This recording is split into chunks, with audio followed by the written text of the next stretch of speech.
Hello everybody, class 10th की worksheet आ गई है बेटा। वर्कशीट नंबर 15 और सब्जेक्ट है साइंस। आज हम पढ़ने वाले हैं अम्ल क्षारक और लवण का पार्ट में plaster of Paris. Plaster of Paris POP आपने देखा होगा। प्लास्टर देखा है आपने आपके हाथ में या पैर में, कभी किसी के हाथ पैर में आपने देखा हो प्लास्टर बंधा होता है, that is plaster of Paris. Plaster of Paris की कवरिंग भी की जाती है आपके घरों में। जब घर बनाए जाते हैं तो ईंटों के ऊपर, सीमेंट के ऊपर आजकल पीओपी की जाती है, plaster of Paris.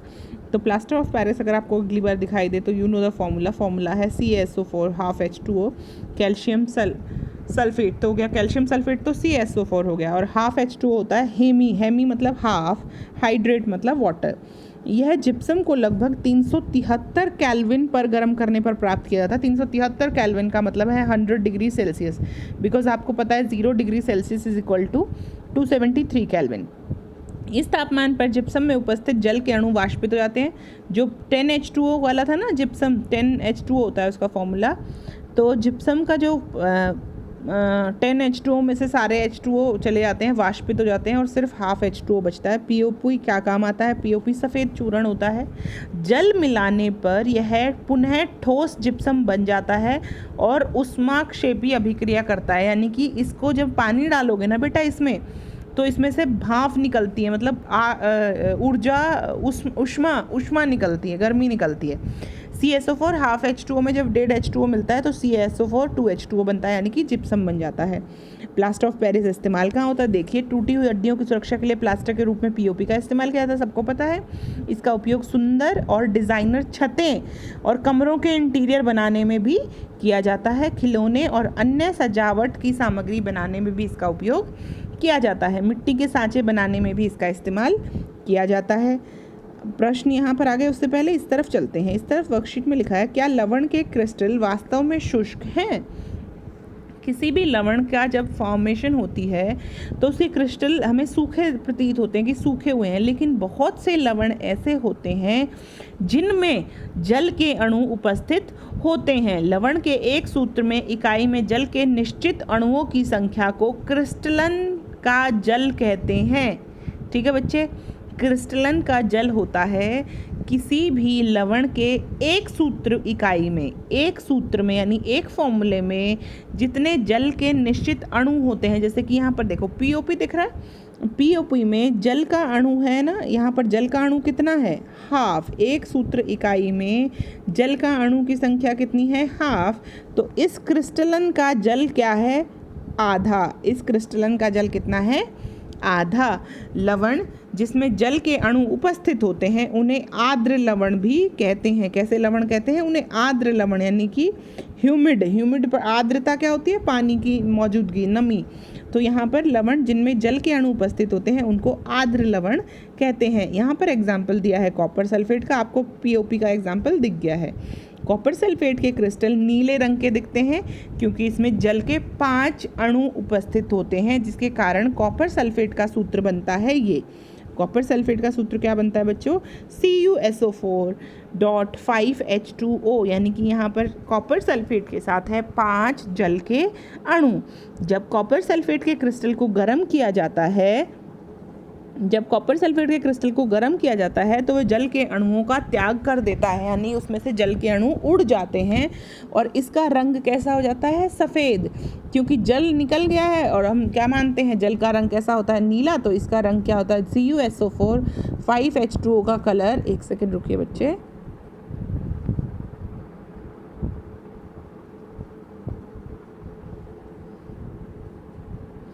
CuSO4 5H2O में 1.5 H2O ये एब्जॉर्ब कर लेता है, यानी इसमें पानी मिला देंगे तो ऊष्मा निकलती है। क्या निकलती है? ऊष्मा।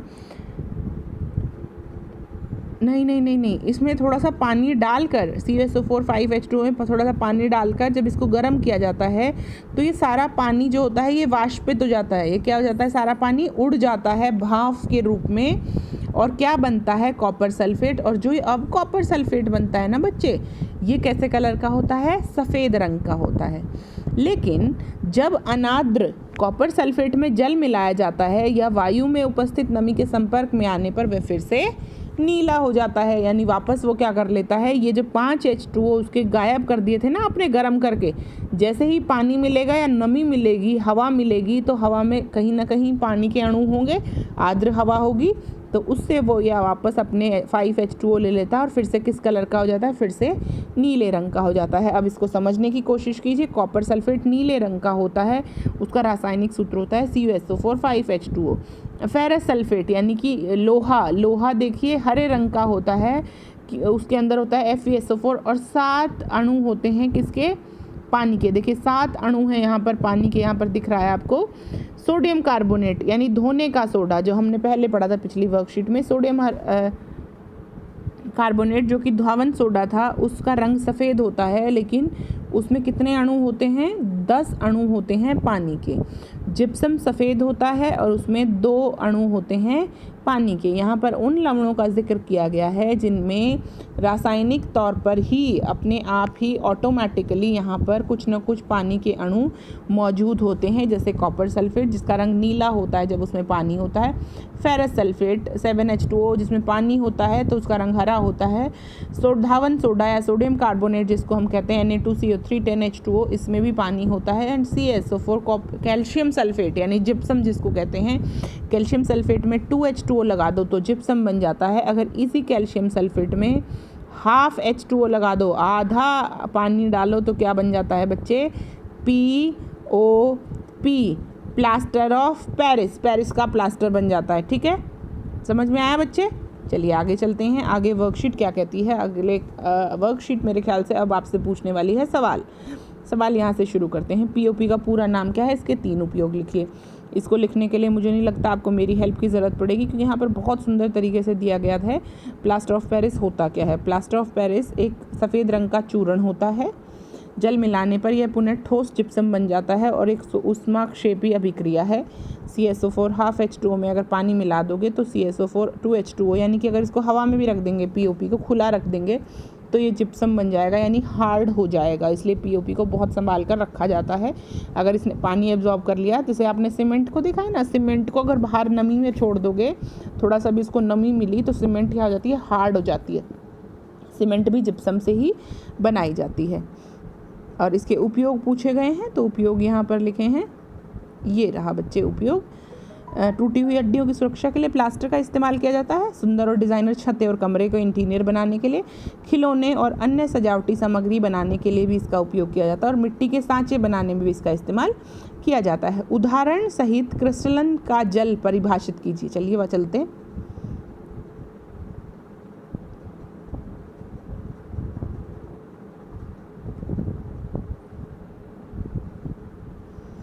ये रहा, लवण के एक सूत्र इकाई में जल के निश्चित अणुओं की संख्या को क्रिस्टलन का जल कहते हैं। ये आपको लिखना है। सबसे पहले आपसे पूछा गया है क्रिस्टलन का जल की डेफिनेशन लिखिए। ये हो गई डेफिनेशन, ये हो गई परिभाषा। अब हमें लिखना है एग्जाम्पल। अब हमें क्या लिखना है, एग्जाम्पल। एग्जाम्पल में हम क्या लिख सकते हैं, यहाँ पर बहुत सारे एग्जाम्पल हैं। एक टेबल में 4-5 एग्जाम्पल मैं आपको दिखा देती हूँ। ये रहे वो एग्जाम्पल जहाँ पर क्रिस्टलन का जलन बिल्कुल साफ, copper sulphate, ferrous sulphate, sodium carbonate, gypsum, इन सब में पानी के अणु मौजूद हैं। और यहाँ पर देखिए, यहाँ पे क्रिस्टलन का जल कितना है, 5। कॉपर सल्फेट 2H2O में, कॉपर सल्फेट 2H2O में यहाँ पे क्रिस्टलन का जलन कितना है, 5H2O। फेरस सल्फेट में क्रिस्टलन का जलन कितना है, 7। धावन सोडा में क्रिस्टलन का जल कितना है, 10। जिप्सम में क्रिस्टलन का जल कितना है, 2। कोई समस्या? ये हो गए एग्जाम्पल, आप लिख सकते हैं एग्जाम्पल। अब हम चलते हैं अगली का क्वेश्चन पे। अगला क्वेश्चन क्या कह रहा है, प्लास्टर ऑफ पेरिस को जिप्सम से कैसे प्राप्त किया जाता है। देखिए ये रहा फॉर्मूला, ये लिखा फॉर्मूला बेटा, पृष्ठ ये लिखा है। नहीं, हमसे पूछा क्या गया है बच्चे, हमसे पूछा गया जिप्सम से प्लास्टर ऑफ पेरिस कैसे बनाया जाता है। ये जो हमारे पास है ये जिप्सम है, और अब हमने जिप्सम से क्या बनाना है बच्चे, प्लास्टर ऑफ पेरिस। जिप्सम को लगभग 373 केल्विन, मैंने आपको क्या बताया, 373 केल्विन का मतलब क्या होता है, 100 डिग्री सेल्सियस पर गर्म करने पर प्राप्त किया जाता है। क्या प्राप्त किया जाता है, यह की जगह आप लिख सकते हो POP, प्लास्टर ऑफ पेरिस को जिप्सम को लगभग 373 केल्विन पर गर्म करने पर प्राप्त किया जाता है। इस तापमान पर जिप्सम में उपस्थित जल के अणु वाष्पित हो जाते हैं और प्लास्टर ऑफ पेरिस में बदल जाता है। फॉर्मूला लिखना है तो देखिए मैं लिख के दिखा देती हूँ फॉर्मूला, क्योंकि आसान है, लिख देते हैं। CaSO4 को 2H2O, ये जिप्सम है बच्चे, इसको गर्म करना है कितने डिग्री सेल्सियस पर, 100 डिग्री सेल्सियस लिख दूँ या 373 केल्विन, जो आपको अच्छा लगे वो लिख लीजिए। दोनों का मतलब एक ही है। और बन जाएगा क्या,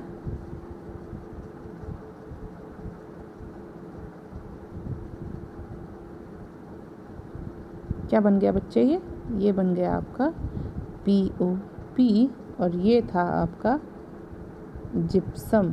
कोई समस्या समझने में नहीं? ठीक है बच्चे, चलिए चलते हैं। अगला क्वेश्चन कहता है क्या होता है जब क्रिस्टलन यानी CuSO4 के क्रिस्टल को गर्म किया जाता है, उससे बनने वाले पदार्थ का रंग क्या होगा। मैं आपको लिख के ही दिखा देती हूँ, क्योंकि इन्होंने हमें लिख के बताया था। CuSO4 में 5 H2O होते हैं। जब इसको गर्म करते हैं, गर्म लिख देते हैं, गर्म करते हैं तो क्या होता है, CuSO4 बन जाता है। CuSO4 बन जाता है। ये होता है नीले रंग का, और ये जो बनता है ये होता है बच्चे सफ़ेद रंग का। ये है कॉपर सल्फेट और ये भी है कॉपर सल्फेट। ठीक है बच्चे, बिल्कुल क्लियर है। बिल्कुल ऊष्मा लिख दीजिए, हीट लिख दीजिए, जो भी लिखना चाहें आप लिख सकते हैं। ठीक है, चलिए अगले क्वेश्चन पर चलते हैं। अगला क्वेश्चन क्या कह रहा है बच्चे, किन्हीं 3 आर्द्र लवणों के नाम और सूत्र लिखिए। कोई ज़रूरत नहीं है लिखने की, ये देखिए यहाँ पर बहुत सुंदर तरीके से लिखा है, ये लिखा है। इसको चुपचाप अपनी नोटबुक में नोट कर लीजिए, क्योंकि क्वेश्चन कहता है किसी भी 3 आर्द्र लवणों के नाम लिखिए और फॉर्मूला भी लिखिए। यहाँ पर आपके पास 4 आर्द्र लवण हैं जो आपको पसंद आए, और ये भी पसंद ना आए तो आप एक और कौन सा लिख सकते हैं जिसके बारे में ये वर्कशीट है। ये वर्कशीट आज हमने किसके बारे में की है, POP के बारे में। तो उसको भी आर्द्र लवण की श्रेणी में रखा जाता है, क्योंकि उसके पास भी आधा अणु है, हर एक इकाई में आधा अणु है पानी का, तो उसका क्रिस्टलन जल कितना है, आधा POP का। आप POP एग्जाम्पल भी लिख सकते हैं, जो कि आपका हो जाएगा एग्जाम्पल नंबर 5। ठीक है बच्चे, आई होप ये वर्कशीट आपको समझ में आई है। अगर फिर भी कोई डाउट रहता है तो प्लीज़ कमेंट कीजिएगा। मिलते हैं अगली वर्कशीट के साथ, और कोई डाउट नहीं रहना चाहिए मेरे ख्याल से। पूरी वर्कशीट हम लोग पूरी तरह कवर कर चुके हैं। ठीक है बच्चे, मिलते हैं अगली वर्कशीट के साथ। तब तक bye, take care, keep learning, keep smiling and keep growing, and do not get disheartened by the talks of the people. लोगों की बातें सुनकर खुद को परेशान ना कीजिए, लोगों का काम है कहना, कुछ तो लोग कहेंगे। चलिए मिलते हैं अगली वर्कशीट के साथ। पढ़ते रहिए, पढ़ाते रहिए। बाय बच्चे।